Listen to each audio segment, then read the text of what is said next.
Om Swastiastu. Perkenalkan, nama saya Benedikta Nyoman Putri Triyoningsih dengan NIM 2113031011. Jadi pada kesempatan kali ini saya akan membuat video pembahasan soal ujian akhir semester untuk mata kuliah energi terbarukan. Baik, kita masuk pada soal yang pertama. Energi surya atau tenaga surya adalah energi yang berupa sinar dan panas dari matahari. Energi ini dapat dimanfaatkan dengan menggunakan serangkaian teknologi seperti pemanas surya, fotovoltaik surya, listrik panas surya, arsitektur surya, dan fotosintesis buatan. Dengan melihat gambar berikut, jelaskan masing-masing komponen tersebut. Nah, mari kita bahas satu persatu, di mana untuk yang pertama, yaitu panel surya. Nah, ini panel surya. Nah, ini jika didekatkan. Jadi, panel surya ini merupakan perangkat yang mengkonversikan energi kalor dari radiasi matahari menjadi energi listrik. Jadi, panel surya ini itu terdiri dari material semikonduktor, seperti silikon yang memiliki struktur kristal dengan ikatan kovalen. Nah, ketika foton ini dari sinar matahari ini mengenai material semikonduktor, nah, elektron dalam ikatan kovalen mendapat energi sehingga tereksitasi dari pita valensi ke pita konduksi. Nah, setelah ini terbentuklah pasangan elektron lubang atau hole, di mana elektron ini bergerak bebas untuk menghasilkan arus listrik. Nah, arus listrik yang dihasilkan ini itu merupakan tegangan DC. Maka dari itu, di sini ada inverter, di mana inverter ini berfungsi untuk mengubah tegangan DC yang dihasilkan dari panel surya menjadi tegangan AC. Selanjutnya ada AC Protection Box, di mana AC Protection Box ini berfungsi untuk melindungi sistem kelistrikan dari lonjakan tegangan atau arus berlebih yang dapat merusak perangkat. Selanjutnya ada KWH meter, di mana KWH meter ini berfungsi untuk mengukur jumlah energi listrik atau KWH yang dihasilkan atau digunakan. Selanjutnya ada jaringan listrik PLN, di mana jaringan listrik ini berfungsi mengalirkan listrik dari sumber ke pengguna akhir dan memungkinkan surplus energi dari panel surya yang disalurkan ke jaringan. Baik, kita masuk pada soal yang kedua. Dengan menyimak artikel yang diberikan ini, jelaskan apa yang ditemukan dari percobaan yang dilakukan tentang energi pasang surut tersebut. Nah, adapun artikelnya dengan judul Power Variability of Tidal Stream Energy and Implication for Electricity Supply. Next. Nah, adapun hasil temuan dari artikel tersebut, yaitu kita menemukan adanya tabel, di mana tabel ini merupakan tabel nilai rata-rata variabilitas yang terkait dengan dua siklus, yaitu pasang dan surut. Di mana di sini ada variabilitas tegangan atau F, dihitung menggunakan variabilitas tegangan terukur 0,5 Hz dalam rata-rata pengoperasian 10 menit. Dan di sini ada TI atau intensitas turbulensi yang dihitung menggunakan variabilitas dalam rata-rata 10 menit dengan kecepatan aliran 0,5 Hz yang diukur pada ketinggian Hooke. Nah, dari tabel tersebut, variabilitas tegangan F pada fase pasang dan surut menunjukkan angka yang tergolong rendah. Di sini bisa kita lihat, yaitu antara 0,29% sampai 0,33%. Dan ini tidak menunjukkan perbedaan yang signifikan. Nah, nilai ini mencerminkan kualitas tegangan yang baik. Kemudian, di sini ada intensitas turbulensi yang menunjukkan perbedaan yang cukup signifikan, yaitu pada rentangan dari 9,4% sampai 11,7%. Nah, ini sesuai dengan karakteristik lokal, yang mana fase pasang menunjukkan nilai yang lebih tinggi dibandingkan dengan fase surut. Oke, kita masuk pada soal yang ketiga. Biodiesel adalah jenis bahan bakar alternatif yang merupakan ester monoalkil dari minyak nabati dan lemak hewan. Biodiesel merupakan hasil dari proses kimia yang mengubah trigliserida dalam minyak nabati menjadi bahan bakar yang dapat digunakan untuk mesin diesel. Salah satu kendala pengembangan biodiesel di Indonesia adalah biaya produksi yang tinggi. Jelaskan mengapa demikian. Nah, mengapa biaya produksi yang tinggi ini menjadi salah satu kendala dalam pengembangan biodiesel di Indonesia, nah itu bisa kita lihat yang pertama dari biaya bahan baku, di mana dari ketersediaan dan harga, di mana minyak nabati dan lemak hewan itu merupakan bahan baku utama untuk produksi biodiesel. Nah, harga bahan baku ini seringkali fluktuatif dan dipengaruhi oleh faktor musiman serta permintaan pasar. Nah, ketika permintaan untuk produk pangan meningkat, maka harga bahan baku biodiesel juga dapat meningkat sehingga tentunya dapat menambah biaya produksi.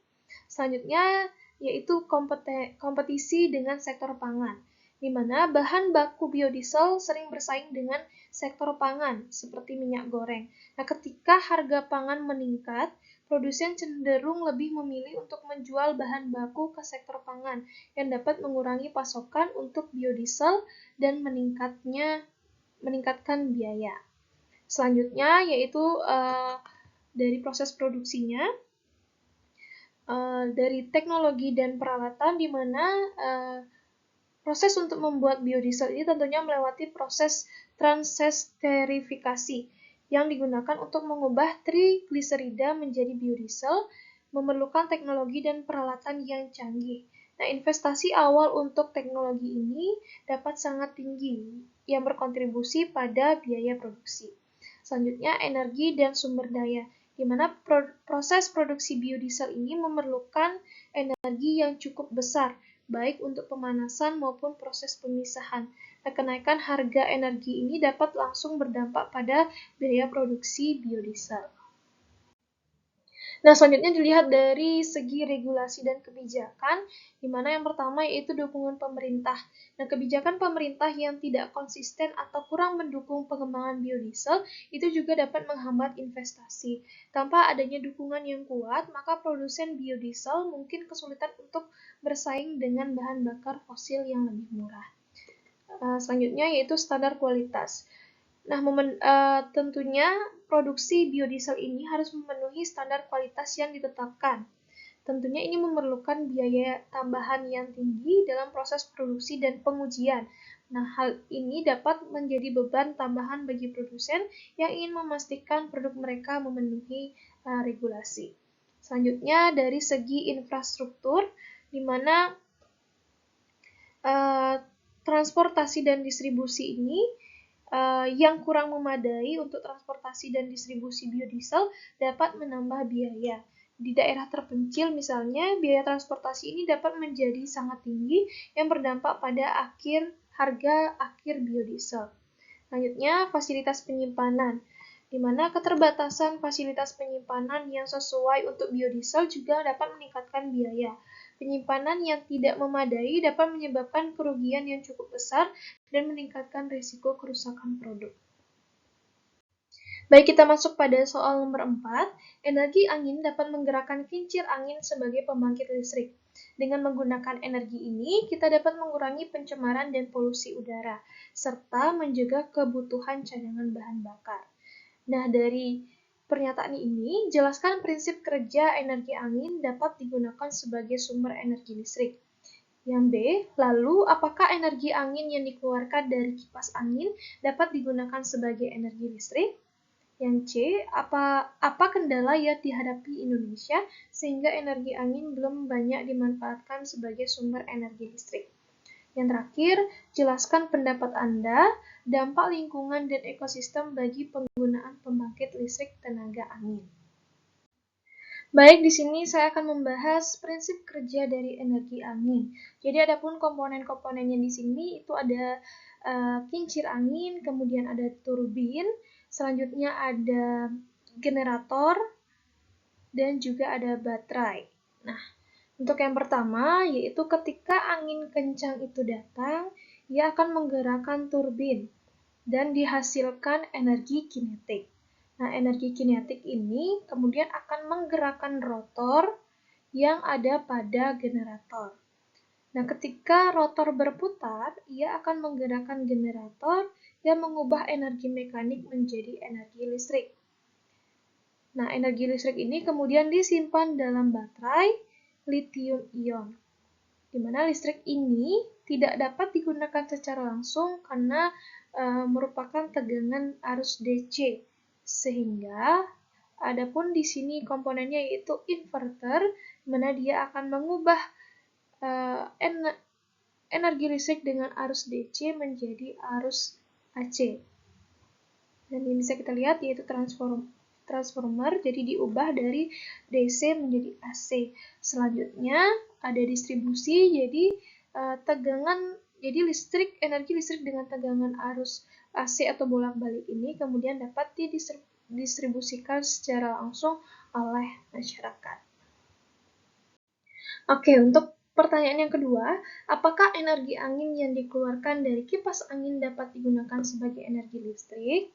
Nah, energi angin yang dihasilkan dari kipas angin itu tidak dapat digunakan sebagai energi listrik secara efisien, karena kipas angin ini menghasilkan angin dari energi listrik yang dikonsumsi, sedangkan energi listrik ini memerlukan adanya energi angin. Nah, apabila energi angin dari kipas angin ini digunakan kembali untuk menghasilkan energi listrik, maka akan dihasilkan energi yang jauh lebih kecil atau tidak efisien. Selain itu, dilihat dari prinsip kerjanya, tentunya dibutuhkan komponen-komponen yang lebih banyak lagi, seperti penghubung antar turbin, yaitu penghubung antara turbin dengan generator, kemudian baterai, inverter, dan kembali lagi didistribusikan menjadi energi listrik. Jadi ini merupakan energi yang tidak efisien karena dia bolak-balik seperti itu. Oke, kita masuk ke yang ketiga. Apa kendala yang dihadapi Indonesia sehingga energi angin belum banyak dimanfaatkan sebagai sumber energi listrik? Jadi yang pertama yaitu kecepatan angin yang rendah. Jadi kecepatan angin rata-rata di Indonesia itu berkisar antara 2,5 hingga 5,5 meter per detik, yang dianggap rendah untuk memutar turbin angin secara efisien. Nah, turbin angin ini umumnya memerlukan kecepatan angin minimum sekitar 5 meter per detik untuk beroperasi secara optimal. Nah, hal inilah yang membuat banyak lokasi di Indonesia tidak memenuhi syarat untuk pengembangan energi angin. Selanjutnya yang kedua, ketidakpastian dan variabilitas cuaca. Nah, energi angin sangat bergantung pada kondisi cuaca yang sulit diprediksi.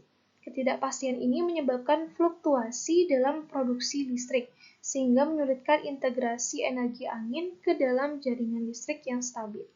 Variabilitas angin dapat mengakibatkan ketidakpastian dalam ketersediaan energi yang tentunya menjadi tantangan bagi penyedia listrik. Selanjutnya ketiga, biaya pembangunan yang tinggi. Nah, pembangunan turbin angin dan infrastruktur terkait memerlukan investasi awal yang signifikan, baik dari segi konstruksi maupun pemeliharaan. Nah, meskipun teknologi ini dapat menekan biaya, saat ini biaya pembangunan tetap menjadi tantangan utama yang dapat menghambat pengembangan energi angin. Selanjutnya, lokasi yang terpencil. Nah, banyak lokasi yang memiliki potensi energi angin yang baik yang ada di daerah terpencil, seperti pegunungan atau lepas pantai. Nah, akses yang sulit ke lokasi-lokasi ini dapat meningkatkan biaya transportasi dan pemeliharaan, serta menyulitkan pengiriman listrik ke daerah pemukiman. Nah, hal inilah yang membuat pengembangan proyek energi angin itu menjadi lebih kompleks dan mahal. Selanjutnya, dampak lingkungan dan sosial. Nah, pembangunan ladang angin ini dapat menyebabkan kebisingan yang mengganggu masyarakat sekitar dan dapat mempengaruhi kesehatan manusia serta hewan. Selain itu, turbin angin juga berpotensi mengganggu jalur migrasi burung dan kelelawar yang dapat berdampak negatif pada ekosistem lokal. Oleh karena itu, perlu dilakukan studi dampak lingkungan terlebih dahulu sebelum dilakukan suatu pembangunan. Yang terakhir, kebijakan dan regulasi yang belum optimal. Nah, kebijakan dan regulasi yang tidak konsisten dapat menghambat investasi di sekitar energi angin. Nah, diperlukan kebijakan yang jelas dan stabil untuk menarik adanya investor dan memfasilitasi pembangunan energi angin secara berkelanjutan. Nah, tanpa adanya dukungan kebijakan yang kuat, potensi energi angin di Indonesia sulit untuk direalisasikan. Kita next. Nah, untuk yang terakhir di soal nomor 4, Jelaskan pendapat Anda dampak lingkungan dan ekosistem bagi penggunaan pembangkit listrik tenaga angin. Nah, penggunaan PLTA ini memiliki dampak lingkungan dan ekosistem yang perlu diperhatikan. Nah, meskipun energi angin ini merupakan sumber energi terbarukan yang bersih dan dapat mengurangi ketergantungan kita pada bahan bakar fosil, pembangunan ladang angin ini dapat menimbulkan beberapa dampak negatif. Salah satu dampak utamanya itu potensi gangguan terhadap habitat alami seperti yang saya sampaikan pada pembahasan sebelumnya. Jadi pembangunan turbin angin ini seringkali memerlukan pengalihan lahan yang dapat mengakibatkan hilangnya habitat bagi flora dan fauna. Selain itu, turbin angin yang memutar sangat kencang ini tentunya menimbulkan kebisingan dan menjadi ancaman bagi burung dan kelelawar yang beresiko tertabrak oleh baling-baling turbin, terutama di jalur migrasi mereka. Selanjutnya, kita balik lagi kepada kebisingan yang dihasilkan oleh turbin angin. Jadi suara yang dihasilkan saat baling-baling itu berputar dapat mengganggu kehidupan masyarakat sekitar dan hewan liar yang dapat mempengaruhi perilaku dan kesehatan mereka. Selain itu, pembangunan infrastruktur pendukung seperti jalan akses dan jaringan listrik juga dapat menyebabkan kerusakan lingkungan, termasuk erosi tanah dan pencemaran. Baik, kita masuk pada soal yang nomor 5. Energi terbarukan berbasis geotermal adalah sumber energi alternatif yang memanfaatkan panas bumi. Energi geotermal diolah dengan cara mengambil air yang terimbas panas dari dalam bumi dan mengubahnya menjadi energi listrik. Sebut dan jelaskan paling tidak 3 jenis sistem operasi atau mekanisme alat yang digunakan untuk pemanfaatan energi panas bumi. Baik, di sini bisa kita lihat ada 3 sistem operasi atau mekanisme alat yang digunakan untuk pemanfaatan energi panas bumi. Di sini ada 3, yaitu dry steam plant, flash steam plant, dan binary cycle plant. Jadi, secara ringkas, itu perbedaan utama antara ketiga sistem ini itu terletak pada komponen yang digunakan dan cara mereka memanfaatkan energi geotermal, di mana dry steam ini menggunakan turbin dan generator untuk mengubah uap langsung menjadi listrik. Kemudian flash steam itu mengubah separator untuk memisahkan uap dan air, dan juga binary cycle itu menggunakan heat exchanger untuk memanaskan cairan kerja yang kemudian menggerakkan turbin. Nah, kita jelaskan satu persatu. Untuk yang pertama, dry steam. Nah, di sini ada turbin. Nah, turbin ini, jadi uap geotermal itu langsung digunakan untuk menggerakkan turbin. Jadi, uap yang diambil dari sumur geotermal itu memiliki tekanan dan suhu tinggi, sehingga dapat langsung menggerakkan turbin untuk menghasilkan energi mekanik. Selanjutnya, ada generator, di mana turbin ini terhubung dengan generator yang mengubah energi mekanik menjadi energi listrik, di mana proses ini menghasilkan energi listrik yang dapat disalurkan ke jaringan listrik. Nah, ciri khas dari sistem ini yaitu menggunakan uap geotermal langsung tanpa memerlukan proses tambahan untuk mengubah bentuk energi. Nah, kita lanjut yang kedua, yaitu flash steam plant. Jadi, bisa kita lihat di sini ada tambahan komponen, yaitu separator. Di mana separator ini, air panas bertekanan tinggi ini diekstrak dari sumur geotermal dan dialirkan ke separator.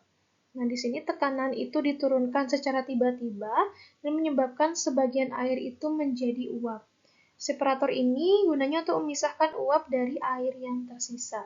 Selanjutnya turbin, itu uap yang dihasilkan dari separator tadi digunakan untuk menggerakkan turbin.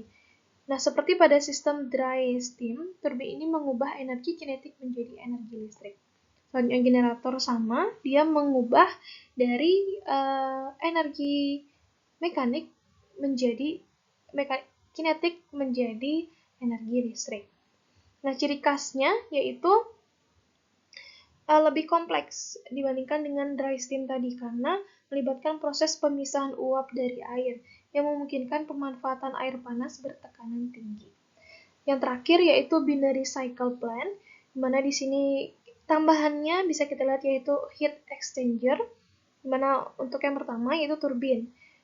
Ini digunakan untuk menggerakkan generator sama seperti tadi, tetapi tidak langsung menggunakan uap geotermal. Sebaliknya, turbin ini digerakkan oleh uap dari cairan kerja yang dipanaskan.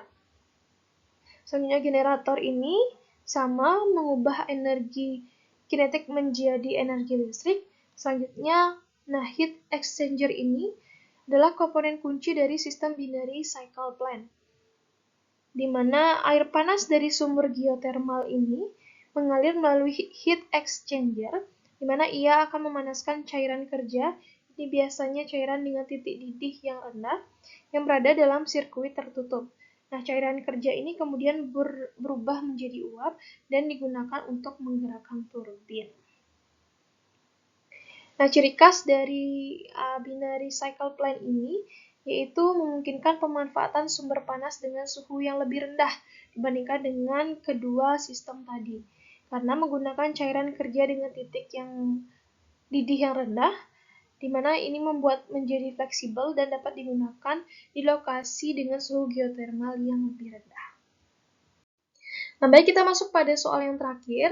Jelaskan bagaimana prinsip kerja konstruksi perangkat alat, mesin, ataupun bangunan yang digunakan dalam mengkonversi energi gelombang laut menjadi energi listrik.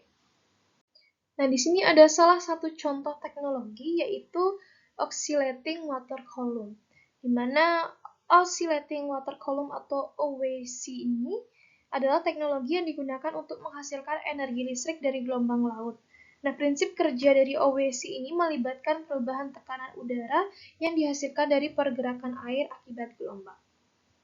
Nah, di sini ada dua yang bisa kita lihat, yaitu ada wave crest atau puncak gelombang dan wave through atau dasar gelombang.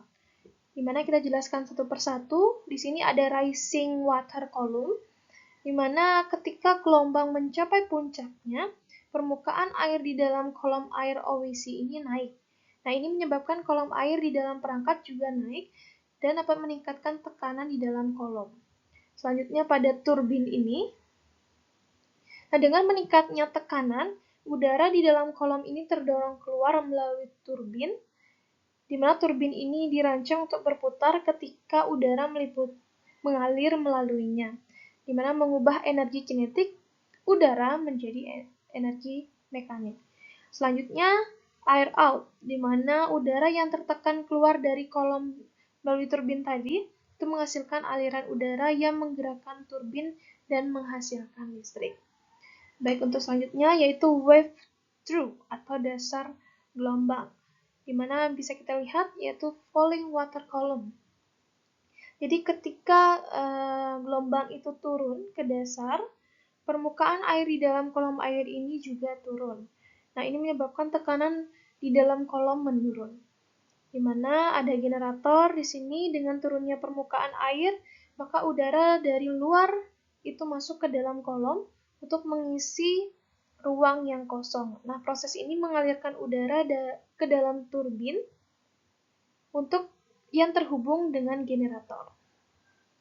Selanjutnya ada air in, di mana udara yang masuk ke dalam kolom ini menggerakkan turbin dalam arah yang berlawanan, menghasilkan energi mekanik yang kemudian diubah menjadi energi listrik oleh adanya generator.